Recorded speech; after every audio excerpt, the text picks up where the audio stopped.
Welcome to the Happy Wealthy Show. My name is Neil Phalora, and today I have a guest in the studio, Aaron Vidas. And Aaron is somebody who what I would call a beautiful synchronicity. We got connected over Instagram, and the conversation sometimes, as you guys know, in the DMs is like, "What do you want? Hey, what's up?" It tends to be brief and it fizzles out quickly. But Aaron and I went from zero to somewhere in outer space in seconds flat. And what I figured out about this guy is that I really reverberate around people done big, hard things in their life. And Aaron is typifies that. He has not only built 3 companies, he is heavy into AI, he has a playbook around it, he has an email list. He is all things that come around how do you change your mindset so that you can build and scale companies. And somewhere in between there, he decided to have a brain tumor, right? And went through that process as well, just so that he could say that he can do really hard shit, apparently. So today you're going to learn a lot of lessons today about what it means to get uncomfortable. How do you embrace that mindset? How do you get into wealth and prosperity? We're going to talk about all those things from a person who's lived and breathed that. Couldn't be more excited to have you in the studio today, Aaron. I'm excited Welcome. to be here, Neil. Thank you. You're welcome. So let's start a little bit at the beginning, right? You and I are kind of getting to know each other a little bit more earlier in the relationship process, right? So, um, does your family come from a place that where this was an opportunity? They saw opportunities to create companies like this, or is this something that you had to learn and discover on your own? So my father was as well financially became financially independent later on in his life, but is a money manager. My mom came from a very poor background. Was a farmer in Northern Ontario. When I was a kid, my parents, money was a real struggle. And luckily, as my father's career kind of took off, they became independently wealthy. But I started my career. I was lucky enough to go to university out of province. I went to York University in Toronto, but luckily got an inheritance to pay for that. But I worked for the Olympics. I had a really high status job there. Grew a national athlete sponsorship program when I was like in my mid 20s, and then I decided to go learn Mandarin in China because I was really bored and I was really disillusioned with working in the environment I was working in, and I knew I wasn't a fit. So I had saved up a bunch of money. I had knew I could kind of live for a couple years, and I decided I had read a ton about China, and I was like, "All right, I'm going. Hey guys, I'm quitting. I'm going to China." And I told that to my folks, and I told that to my work, and I had mentors coming at me left and right, being like, you have fucked your life over. Like that's it, it's done." And these were people I realize only now that came from a place of not wanting to they just feared failure and death. Like that's how a lot of people are wired, unfortunately, is if you take a chance or if you do something that actually really speaks to you, but maybe doesn't speak to the dominant culture, um, and you look bad, maybe even just temporarily, that's to be avoided at all costs. And Yeah, let's take a little pause here because we're jumping over some juicy yeah, details, right? I mean, so first of all, I know that you work for the Olympics, like, and you had a really high profile job there. Tell us a little bit about that and how did you get well, there? I started as an admin assistant in marketing, and my first job was like just doing paperwork. Essentially, I had a background. I my background when I was in university, I ran what became one of the largest student-led organizations in Canada, or in sort of North America, and that was, I think, why I kind of got this job. And we were a really unique thing. I would now call it a almost a venture capital firm for nonprofits. So basically, resources would come to us, government would come to us, Olympic sponsors would come to us. And the idea was, well, let's create legacies around the Olympics. And so we got these, like, we were a nonprofit doing, I think at the time, the budget was like 80 or 90 million a year. Like it was kind of unheard of. And organizations would come to us, we would put capital and an idea together, and my job became put a brand on it, hire an agency, build a website. This is back in the early 2000s, so like building a website was a little harder than like logging onto Wix. And I realized now was an incredible training in branding and marketing positioning, and getting really, like, I launched personally like a couple dozen brands in like 2 years, and they were like little nonprofit programs. They were early childhood education. They were athlete sponsorship. But what it was the reps of just like, what is this? What do we call it? Who do we position it to? How do we design something that resonates with it? How do we get media coverage? And it's kind of, and I learned a ton from, because it was the Olympics.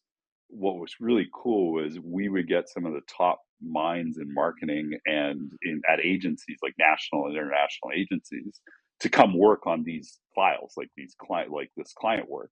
So I would sit in a room, and I was like the guy, the representative of my organization. It was called 2010 Legacies now. And I'd be sitting with somebody who had been doing marketing and branding for like 40 years and launched like, huge national campaigns for international brands. And I just got to suck it all in. So I look at it now as this incredible, like, wow, I learned a lot there. Like I got my quote unquote Yeah, MBA it's awesome. MBA, like it wasn't an official title, but like I look at it now, I was like, oh yeah, I got an MBA in marketing from that, just because it was like, how else, I just learned by osmosis. I have my MBA, and I would say yours is worth that experience was worth way more than what I paid for an MBA, right? Well, but what was funny was at the time, this is obviously like the through line you only see later, was like at the time I was like, I was a round peg, or sorry, what's the saying? I was a square peg in a round hole. Like I was like, I'm a guy working, an entrepreneurial man working in a nonprofit, and like I have no incentives to like kind of do what I was doing, but I was learning. And then I got to a certain point, I was like, well, this just doesn't work for me. Like, I want to be much more than this. And I remember they were giving me a big promotion and a big raise.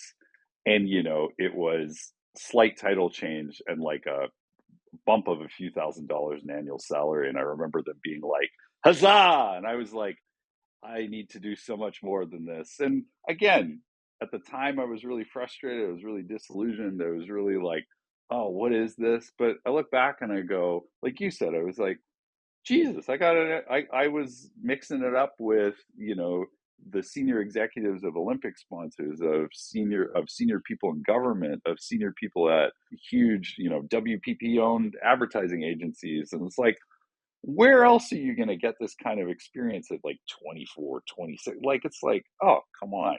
So I did something that was at first a little, seemingly prestigious, or socially, I guess, had some status to it. But I just sat and melted for, all that I could, in the best sense of just, well, what can I take from this? And then once the opportunity ran its course, it was like, I got to get out of here. And I distinctly remember getting a scholarship to learn Mandarin from a university in Taiwan. Literally a few weeks later, after I'd made the decision, being on the back of a scooter, going to a night market of a friend of a friend of a friend who had introduced me to this person who was going to act as like my tour guide. And I did the time change in my head while I'm on the back of this scooter.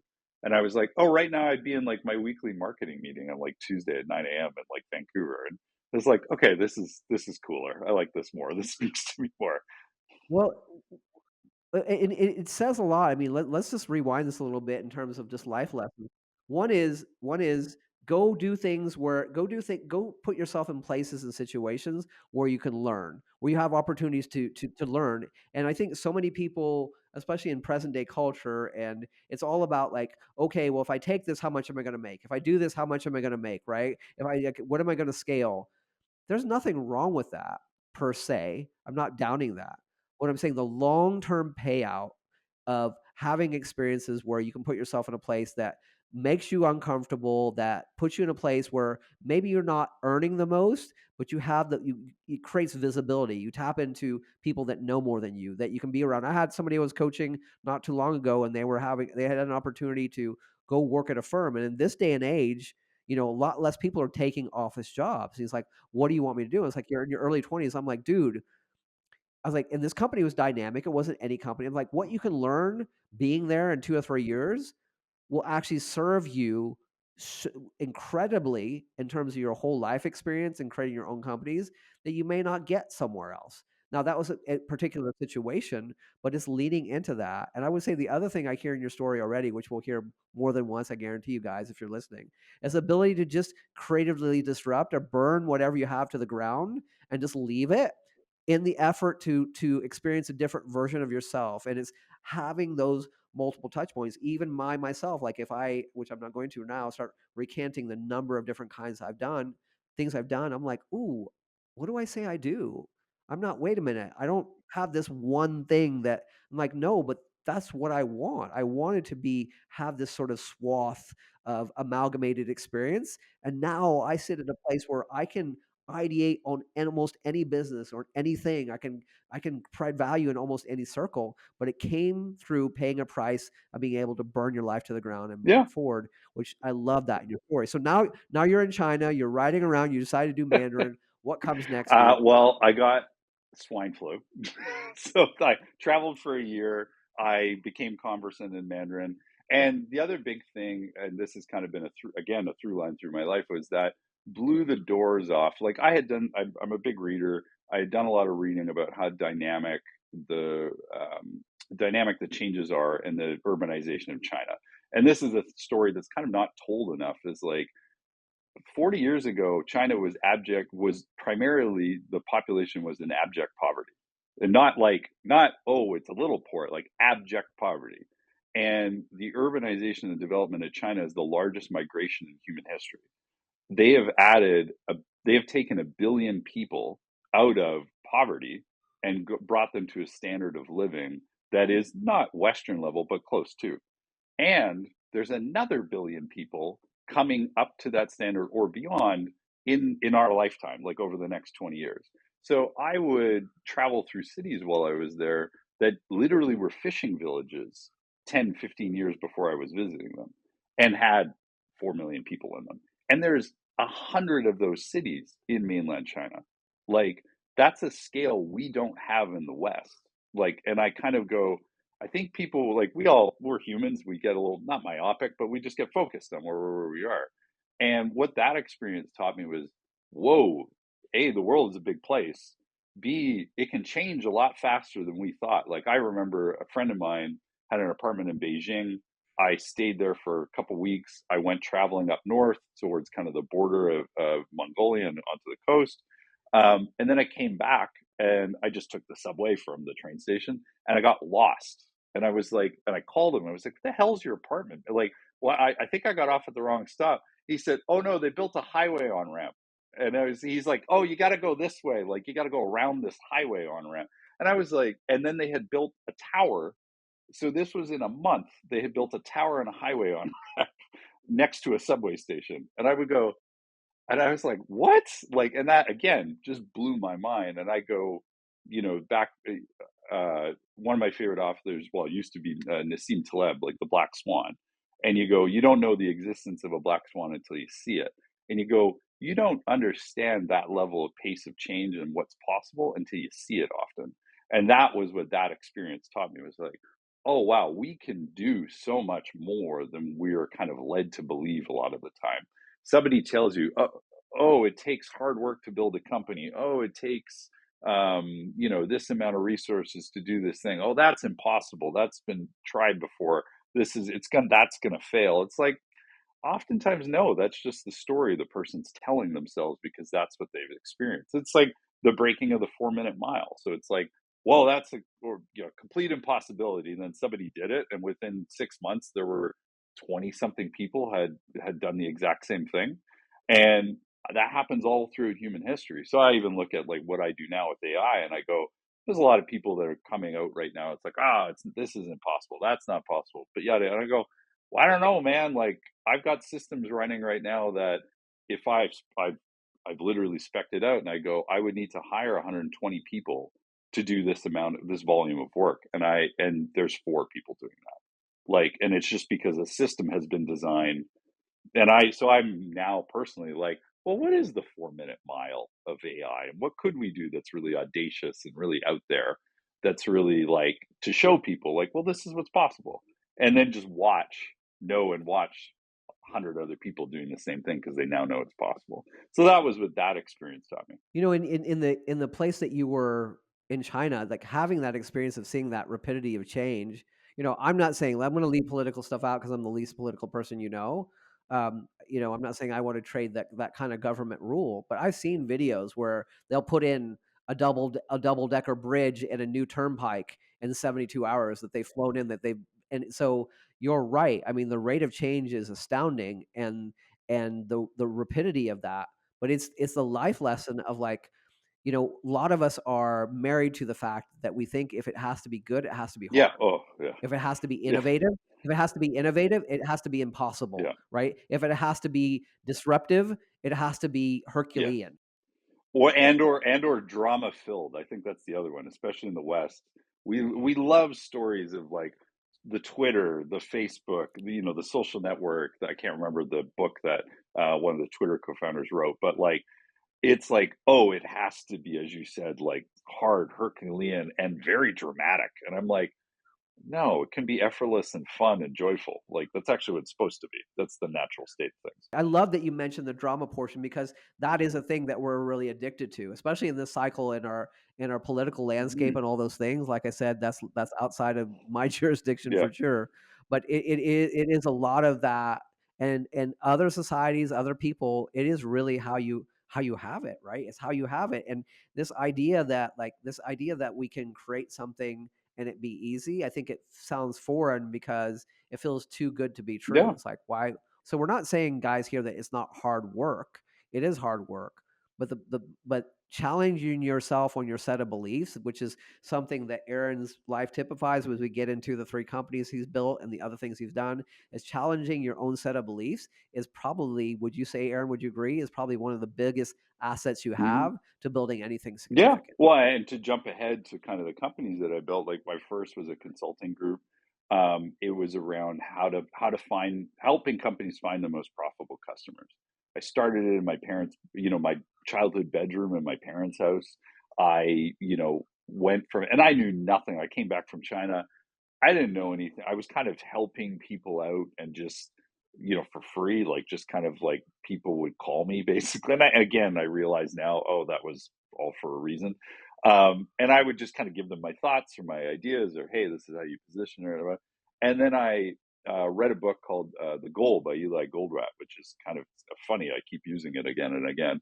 And it's all about the theory of constraints. So this idea that businesses are just processes repeated, and every business process, what to basically to grow something, all you're doing is identifying, well, where is the biggest bottleneck in a few of the processes that we have in creating the product or service experience that we have, and how do we widen it? And so at first, the consulting was around mainly around marketing and positioning, and well, what is a customer that has the most sees our product or service as the most value? And it blew up. Like it was cool, it was fun, and it was. I realize now, back to that effort, I viewed it as sheer effort. So it was just all about grinding. It was all about the metaphors and the stories I used to keep myself going were around this is all hard all the time. I flew around the world and yeah, sure, I got flown around and I got to go to boardrooms and CEO and C suites and kind of pontificate, and it all seemed, and I wore suits, and you know I was very highly compensated, and so was my team. But it was like all grind. That was what the culture was. And I look back on it now, and again, super valuable lessons. But if I could change anything, go back to 27, 20-year-old Aaron, it would be like, dude, this does not have to be this way. And if you just shut up and listen to people and ask questions about what they find most valuable about what you do, you would realize you're doing 10 things and they really only care about these two things. You can stop doing the other eight and just focus on doing those two. You would work way less. You would make more, and you'd have more fun because you're just not. It's not all grind. It's not all this. Oh, I gotta be. Well, also I realize now, only now, I had a mentality of I will only be happy when. So it was I will only be happy when I'm making X amount of money. I will only be happy when I have Z client, when I have I get to do X and Y with the money that I have. But it was like I was working all the time. I was also miserable. Like it was just like this isn't really that life giving.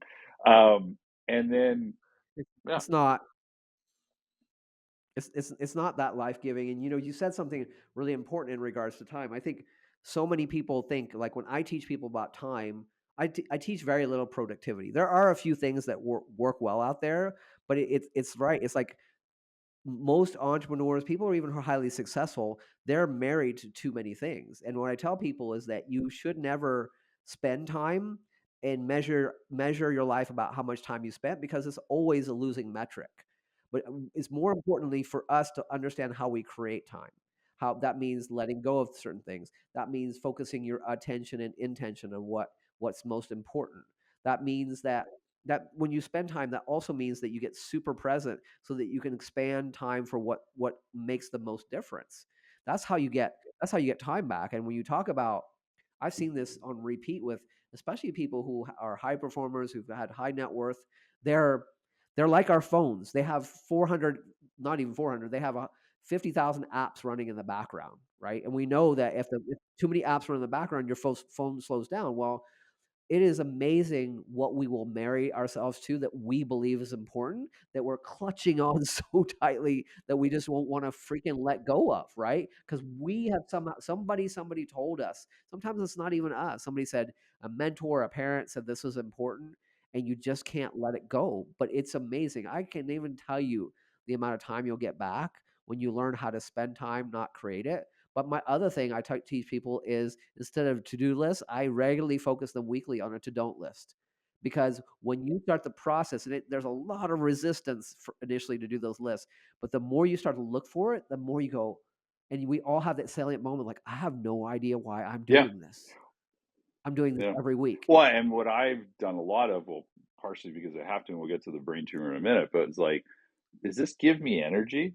Like, does this task? Because some things you do, even though they're quote unquote hard, will give you energy. They're gifts that you have. They're for whatever reason, it doesn't really matter. Doing this thing really lights you up, and it's like awesome. Well, what do you want in your life? You want to maximize the physical time you spend just doing those things that light you up. And when I look back at company building, I go like so just a quick kind of link the two stories. I had the consulting company. I needed tools to be able to take data from a bunch of different sources, put it in one spot so that we could do the analysis. Was very odd to me that that didn't exist. And so I started building it. I raised a bunch of venture capital money. It took off. It was, you know, about 5, 6 years of my, well, full time 5 years, 7 years in total. But it was, and I now look back on it, I go, it was a slog. And it was because I'm sure I've met them. There's people out there where being a CEO of a data management platform company is their raison d'etre and it really lights them up. It was not for me. Like, I realized I did so many things that were administrative, were the normal things a company CEO has to do. But like, by God, was I just so drained by them. And I just kind of became a husk of a human. Like, I was just kind of like, okay, sure, on paper I've got these impressive sounding things, but like, oh God, like, I was so wildly unhappy with myself and just only focused on what was wrong. And it was like, oh, I got to solve this problem. Ah, I got to do this. Ah, I got to do that. And I look back and I go, well, there were times when, especially when it was quote unquote hard, where I really I would ask myself, like, why am I doing this? And a voice it was not my, well, it was my voice, but not me, like Aaron talking. And it was saying, shut it down, stop, don't talk. And I now realize it was my ego attaching to the identity of, oh, I'm the startup CEO, I'm the CEO of Strategy Box, I'm the, like, that was that attachment I had didn't allow me to just go, oh, you can just let this go. And also, as you said, when you hold on to stuff really tightly, it doesn't actually usually work well because you have so much expectation, you have so much energy wrapped up into it that it doesn't unfold because you're holding it. It's like, well, you got to let it go. When you let things go, they unfold, and it's like, and they become something usually you don't expect and usually better. But you first got to do the letting go, and that was when I well, we had a series of events unfortunately happen where we were a young company, and typically a young company, you can kind of get hit with one or two things. and a customer not paying, something not going to plan. I had 7 things in, like, 8 months, or sorry, 8 weeks, and I now look back on that and I go, "Well, there was bigger forces at play saying, Aaron, you just gotta stop doing this, and we're just gonna make it real loud so you can't ignore it." So I tried to sell the company, that didn't work, that deal fell apart, and I just had to shut it down, and then I the gift that was the space to create something new. But also, I learned a lot about machine learning and AI, and spent 15 years in it, and that allowed me. Go So I ahead. have a question. I have a question for you. I'm just curious. Like I see this happen a lot, but I don't want to lead the witness. Was was when you had to shut that down? Was there a sense of grief that happened once you shut it down? Yeah. Oh yeah. Like, I was depressed. I was really low. I was really, and again, when you attach your identity to something, it is a death of it Yes. feels like a death. It is a you're right, it is grief. I label it now as that. I didn't realize it was that then.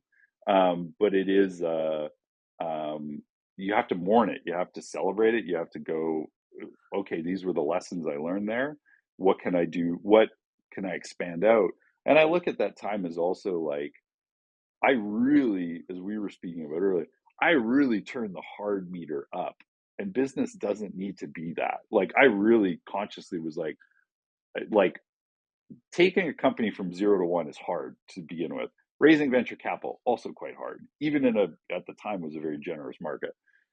Also, running a data management platform is unto itself just a hard business to run. And the lesson I learned there was, or I kind of forgot and then relearned, was entrepreneurship is like playing at a casino. You get to choose the game you want to play and when you want to play it. And what would a poker player say is like, oh, this deck's running cold.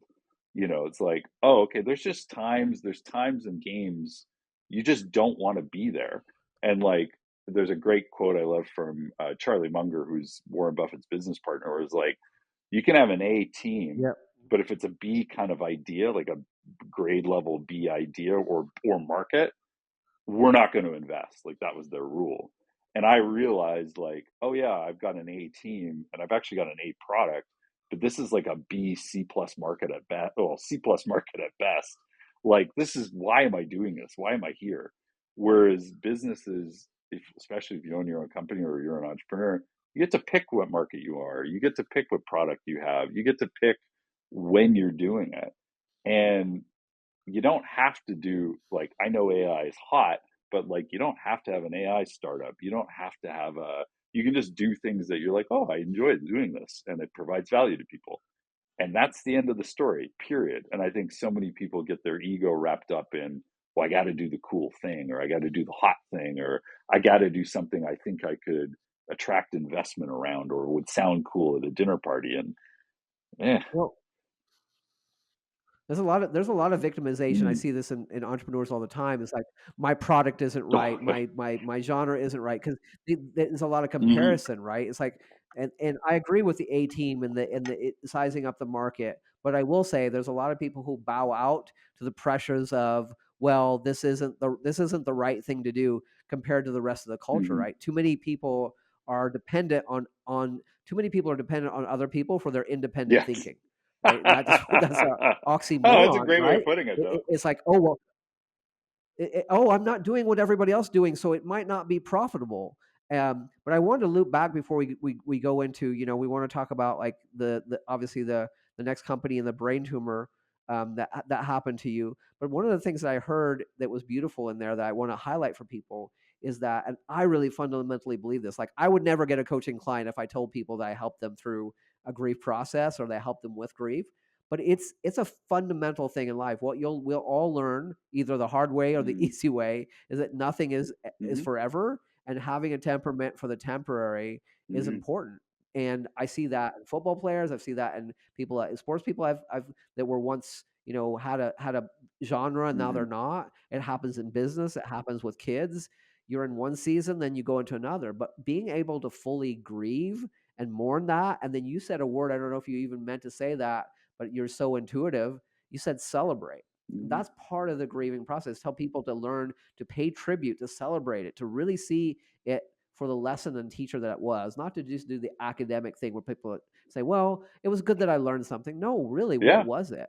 Because you'll see the gift. You'll if you see the gift in what you've done, that's part of the mourning process. But you have to go through the depression, the anger, the sadness, the denial, all those things, and really do the Yeah. process. And when you do that, you actually have something available to you that's not. But so now, like, let's bring us up to the next company, and then kind of, the thing that kind of stopped it all for a Yeah. little while, right? Well, Because I was joking with you a little bit that you like to do hard things, so apparently you chose yeah, I don't this. know. My spirit guides, I guess, when I was born was like, yeah, let's like really amp it up for this guy. Like he's going to handle it. Yeah. But I think it was, so I Strategy Box down. That was the data platform. And then I consulted for a little while and was kind of, and then I hit upon, oh, hey, I understand a lot about machine learning and big data and how to price this stuff out. And also just, I understand AI. I've been around it for 15 years and I know what's bullshit and I know it's true. And wait a minute. And it was, I think it's the best expression of what a business could be. It, I still don't even have a website. I was like, oh yeah, that's Q3 project. It's like, but it was, well, what do people need right now? And I know I can into, I was again around, I had 1,400 clients when I was doing consulting that were all board level and C suite. I know how they operate. I know how they talk. I know how the decision making processes are. And I can go sit in a room very authentically and be like, okay, well, this is what this technology is. Here's the risks. Here's the ROI. This is what, is bullshit. This is what is true. This is how to start with it. And I very, very naturally, I'd have meetings and I have a little AI bot that kind of records everything. And I was making stuff up on the fly in terms of, well, what's the offering for it?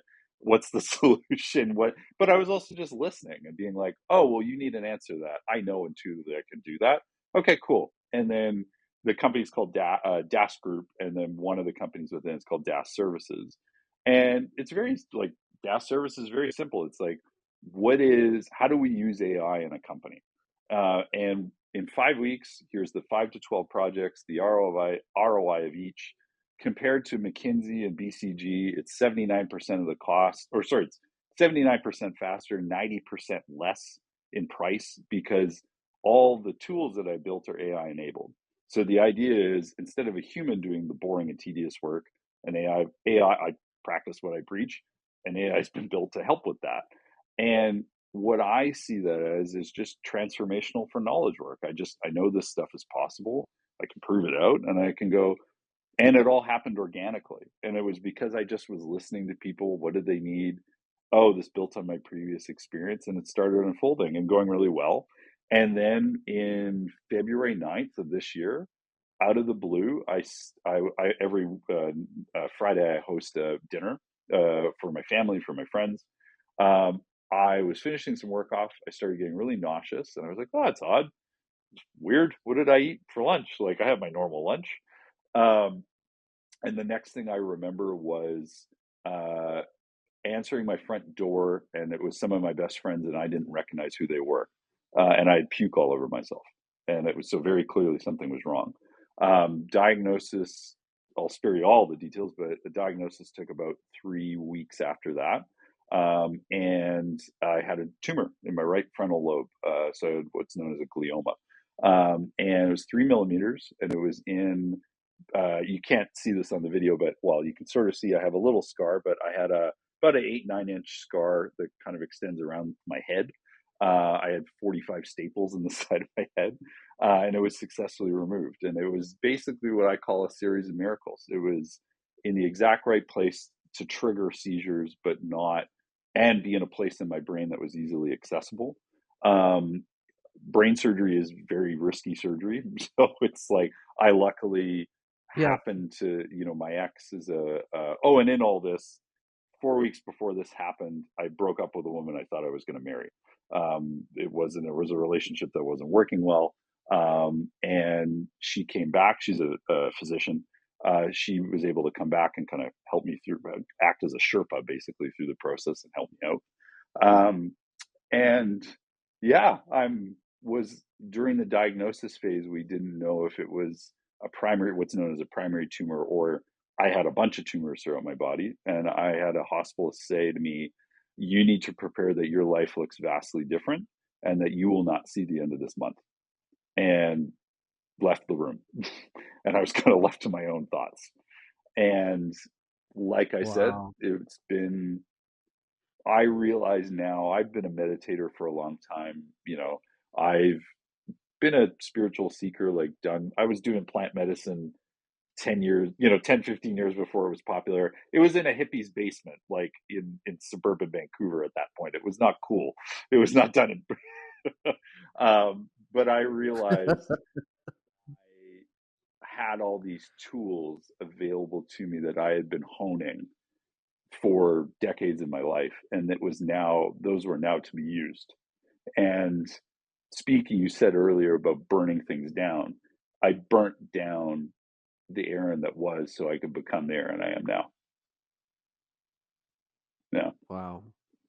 That's so good. I mean, I really just want you to hear the story, and what I think we don't understand, and one of the things that really, really attracted me to Aaron and wanted to bring his story forward is this a very exact thing, is that we have to do this, and it is a painful process, and not to put any kind of satirical spin on what you went through, but it really can be like a cancer. It can be like something that you excise. I would even use this analogy to clients sometimes. I'm like, look, you have a wound. Someplace in you needs to be scraped out, cleared out, and allow yourself to heal. But here's the fucking amazing part about being a human being is that we when we have the wound, our healing creates a space where we come out stronger. When you break your finger, that breaking your finger actually is stronger than the finger was before.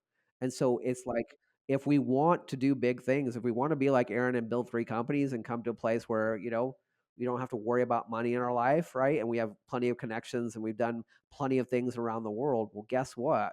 You better buckle up and be okay to be uncomfortable and be okay doing the deep internal work, right? Because the thing that I think that I really admire about you is like your sense of playfulness is still there. Your sense of I'm a spiritual being in a meat suit, and as we bring things here to a close, can you tell us a little bit about like what you do presently and how people can get in touch with Sure. you?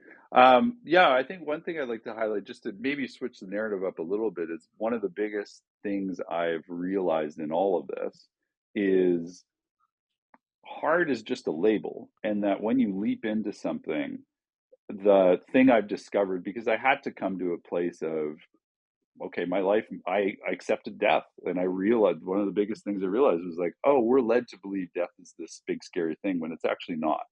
And when you leap, you are provided with the idea, the strength, the connection, the love, the feeling you need to make the step forward. And it is only a trick of the ego that says, "Oh, I got to keep you safe," that you can go do hard things, or quote unquote hard things. You can go be very courageous. You can go be very playful, just by leaping and trusting that whatever is needed will come up. That will take you one little step down the road farther. And I called it during my recovery, while I'm still recovering, is it's all a moment to moment to moment thing.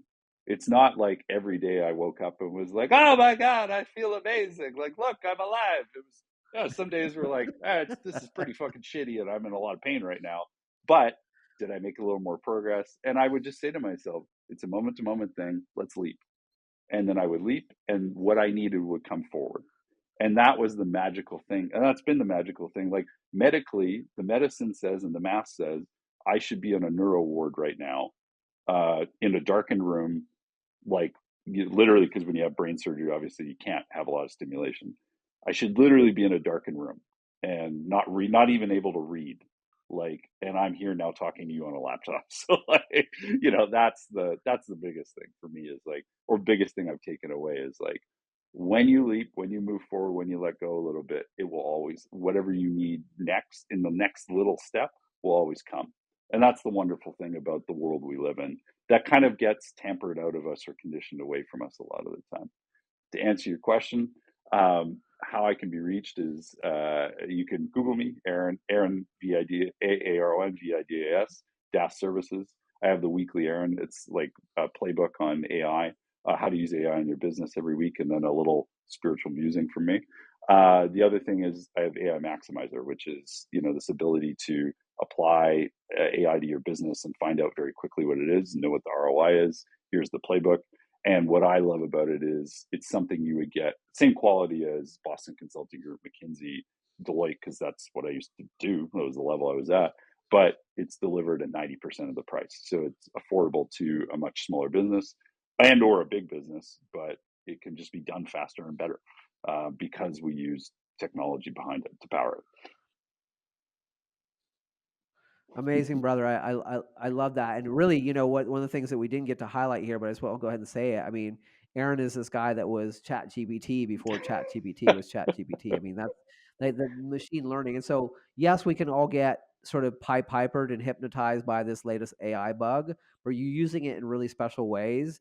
And the thing I think I like the best is it's the soul of the man who's creating the it. solutions, right? It's creating from a much more deeper place of reverence, of understanding that there really is no death, of having a jovial, playful nature, that I can create amazing big things and still be present, still be embodied, still have a Friday dinner where I bring people that matter to me Mm-hmm. together.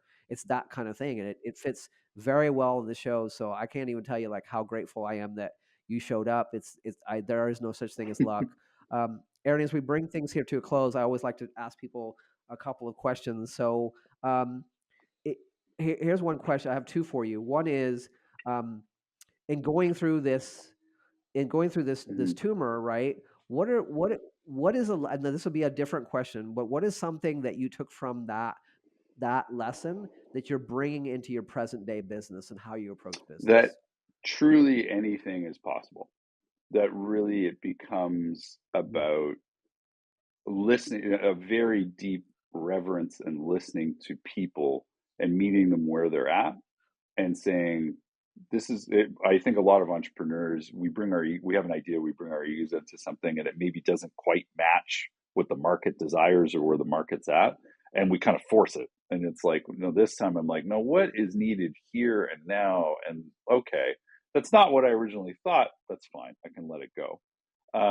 The other thing is just on a longer term perspective is the film is infusing what I'm doing with a philanthropic aspect, which we didn't really talk about. But the idea is like I'm already setting things up, so it's like, hey, 15% of my income is going to this account, which is going to be used for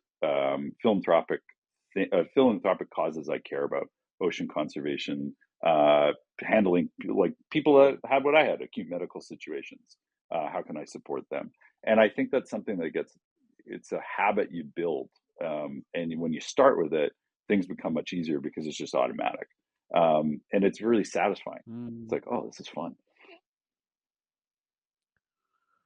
Amazing, amazing. Yeah, and last question I always like to ask people: if you were standing in front of 17-year-old Aaron right now, you had about 90 seconds to tell him something.